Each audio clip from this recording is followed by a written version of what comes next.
Бүгүнкү күндө аялдар бузулду, сойкулар көйдү, тажик менен жүрүп кетатат, өзбек менен жүрүп кетатат, чечен менен, дагестанец менен, орус менен жүрүп денесин саткан айымдар, аялдар көйдү деп наалып чыккандар дагы болуп жатат. Бул нерсеге ким күнөөлүү деп жатса, ошол аялдар өздөрү күнөөлүү, алар өздөрүнүн денесини өздөрү сатып жатат дейт.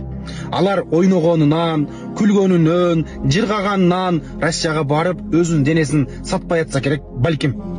Чечендерди пример кылабыз. Чечендердин аялдарына бир дагы улуттун эркектери тийише албайт депчи. Неге? Эмне себептен? Чечендин өзүнөн коркот. Чечендин эркегинен коркот. Мына ошол себептен ал аялдарга тийише албайт бир дагы эркек. Эгерде биз дагы күчтүү болуп, аялдарыбызды багып, аялдарыбызга зулум кылбай, аялдарыбызды тепкилебей, урбай, текпей, ушул сыяктуу нерселерибизди кылганыбызда биздин аялдар дагы үйдө олтурмак.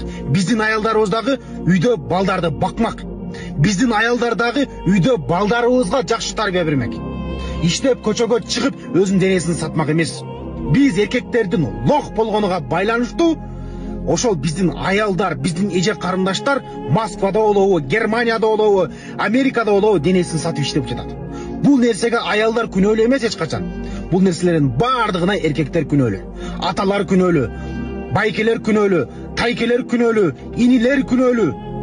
Мына ушулардын бардыгы күнөөлүү болуп эсептелинет. Эмнеге? Эркек эмне үчүн жаралган? Аялды багыш үчүн жаралган. Эркек эмне үчүн жаралган? Аялды камсыздоо үчүн, үй бүлөсүн багыш үчүн, көчөдө иштеш үчүн, аялды, үй бүлөсүнү коргош үчүн жаралган. Эркек жөндөн жөн жаралган эмес. Азыркы учурда, бүгүнкү күндө аялдарга окшогон эркектер көбөйдү. Таарынчак эркектер көбөйдү, зулумкер эркектер көбөйдү. Аялдарга зулум кылган эркектер көбөйдү. Болгону бир мүчөсү эле бар. Мына ушундай эркектер көбөйдү. Кудайым өзү сактасын ушундай эркектер. Ушундай эркектер көбөйгөнүгө байланыштуу биздин аялдар зулум чегип атат. Биздин аялдар сойку болуп кетип атат. Биздин аялдар өлүп атат чекеден.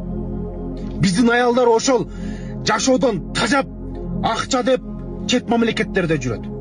Үй бүлөмдү багам деп канчалаган аялдарды көрүп атасыңарбы? Аталарына машина мингизген, ата энесин умрага жөнөткөн, ажылыкка жөнөткөн эже карындаштарыбызды көрүп атасыңарбы?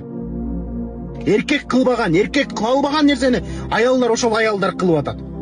Анан кантип кайсыл арыбызга барып алып туруп видео тартып, аларды шерменде кылабыз. Кайсы бетибиз менен? Айтыңыздарчы. Мен мисал келтиргенде мындан кийинки видеодо Чубак устазыбыздын дагы видеосун чыгарабыз. Ошондон дагы балким мага ыхлас кылбасаңар, балким ошол устазыбыздан сабагын көрүп, балким тарбия алар белеңер.